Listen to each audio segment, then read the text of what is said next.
I set out and then in politics, all right, if we're going to change things, let's do it. So I got elected to the Board of Control at the University of Washington.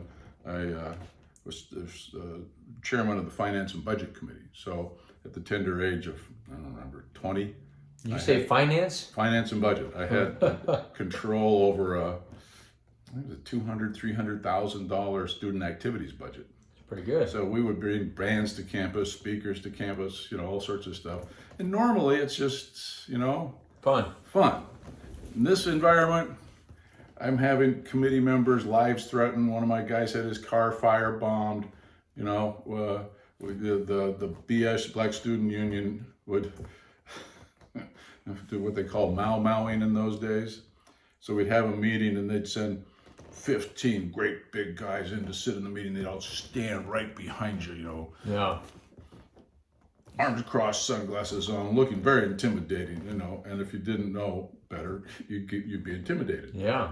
So anyway, some of my friends were part of the BSU and stuff. So Sure. and so I had a reputation for trying to be even-handed, which is what the job was. Yeah. So yeah, we brought Black Panthers to campus to talk. We brought James Kilpatrick, Republican, real Republican, our and all the music and all the stuff of the day. It was fantastic. Kind of the highlight, the fun spot was we decided to host a debate, real live debate, not what passes now, this stupid name calling and Sure. stuff, but a real live debate about the war in Vietnam. So the champion for the right was William F. Buckley, the Jeez. ultimate conservative voice. Didn't get any higher up in the pecking order of conservative authorities. Our champion on the left was local history professor Giovanni Costigan, little white-haired Irishman, right? And we were going to do it in the Hub Ballroom. We figured we'll get a few hundred people to show up. Sells out. Oh, we need a bigger space. Next one sells out. I'm like, what the hell? The now what do they call Alaska Arena, where the dogs Alaska play Arena. basketball? Yeah. Sold 9,000 tickets for this thing. We couldn't believe Well, if it. that doesn't give you a pulse on what's going on. Yeah, exactly.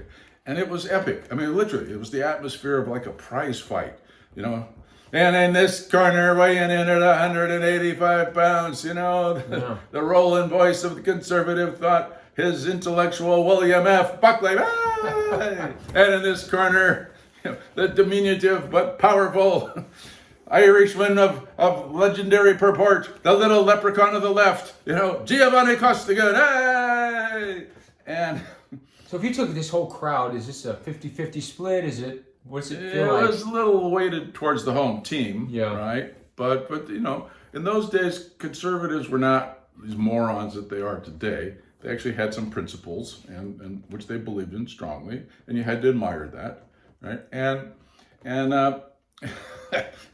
Buckley gets up there and sits on the stage, and he always had this somewhat imperious manner to him, which was, if you looked up arrogant in the dictionary, his picture was always there, because his nose was always just a little bit up in the air. And so Costigan gets up there, makes his opening remarks, and it was clear this was not going to be some he's really debating. Yeah, Okay. yeah. And you could see Buckley was a little bit, shit. You came prepared. Yeah. So he gets up there, but trying to throw everything off. He goes, well, I can see that if this is what passes for intellectual prowess in this part of the country, why they still refer to you as the provinces. Oh, jeez. It's like, Come on. oh, shit. Hiss, a giant hiss from the audience, oh, it's on. Yeah. Yeah. And they went at it for 90 minutes. I mean, it was intense. It was great. I think that'd be phenomenal. I mean, I could It see was. that I these just days. loved it. I know somebody filmed it because we were, but I have no idea what became of the film. But it was. In it was our great. previous conversation, we talked about your history and then you win that big Army contract. Now I get a little more insight on, you had some background with this when you're talking about Yeah. the hangover from the war, and that gives me a new perspective on how you were able to communicate with those guys and get that. Well, yeah, and see, and then so everything was up in the air then. All the social conventions, and this was when the gay pride movement and the women's movement and all of these things, and a serious, and I think in those days, in that moment, mistaken transition was made from civil rights Yeah. Right? Everybody's in favor of civil rights. You can't be opposed to civil rights forever. But for Malcolm and the Panthers and some of the others, it wasn't happening fast enough. So they went from civil rights, and then when Martin was killed, it became black power. Yeah. And that started scaring the white people. All right? So you saw a fissure begin to develop there that I'm not sure is actually healed. Well, it's gotten bigger recently. Yeah.